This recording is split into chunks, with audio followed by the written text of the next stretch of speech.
Chinese Foreign Ministry says Bashir's first plane was turned back to Iran after being directed to change course. As a result, his meeting with Chinese President Hu Jintao was pushed back. Bashir is wanted by the International Criminal Court for war crimes and crimes against humanity.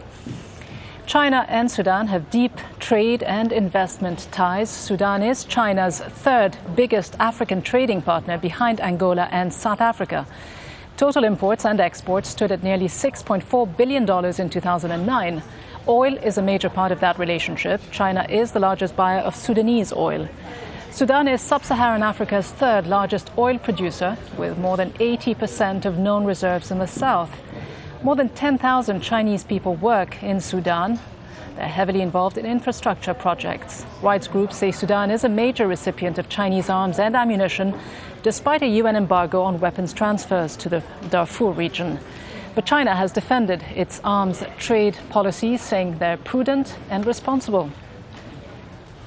Frank Sieren is the author of a book on China. He's also an expert on African-Chinese relations. He joins us now live from Beijing. Why are the Chinese receiving Omar al-Bashir now? We did speak about all these vested interests, but why now?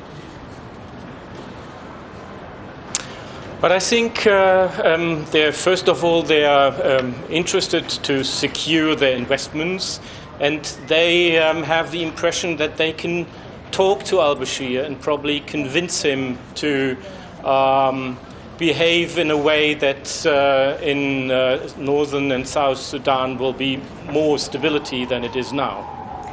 But if they have all these interests in Sudan, why did the Chinese then not block that Security Council resolution which referred the situation in Sudan to the ICC and which led to the arrest warrant issued for Omar al-Bashir, the first sitting head of state, the second now being the Libyan leader, Muammar Gaddafi? I think they trust more themselves than the international institutions. So they think if they speak directly to al-Bashir, they can receive better results than if they give it away to the United Nations. But legally, aren't they now bound by this resolution, which they did not vote against? We just heard from Ocampo, the chief prosecutor of the ICC, saying a country doesn't have to be a party to the ICC. And China isn't, Russia isn't, the US isn't, but as a permanent member of the Security Council, surely it must be bound by a Security Council resolution. Yes, I'm hesitating a bit if it's more important to talk or more important to follow the interest of the international community. And I think probably in these circumstances it's the better idea to talk to al-Bashir and to make probably sure that he will follow the procedures than to not to receive him. And you could also see the reactions of the Americans. Doesn't it show some kind of double standard, not just on the part of the Chinese, but the Russians and the US?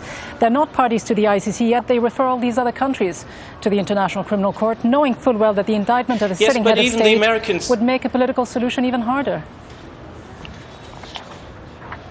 Yes, that's right. But even the Americans were reacting quite calm on this invitation from the Chinese side, because they know that al-Bashir trusts the Chinese, and they hope that they can somehow solve one or the other problems. I'm not really sure if this is going to working. But I think still we should give it a try, and we should wait for the results. And probably al-Bashir will leave Beijing having understood one or the other fact better than before. Frank Sieren, author of the China Code, joining us from Beijing. Thanks very much.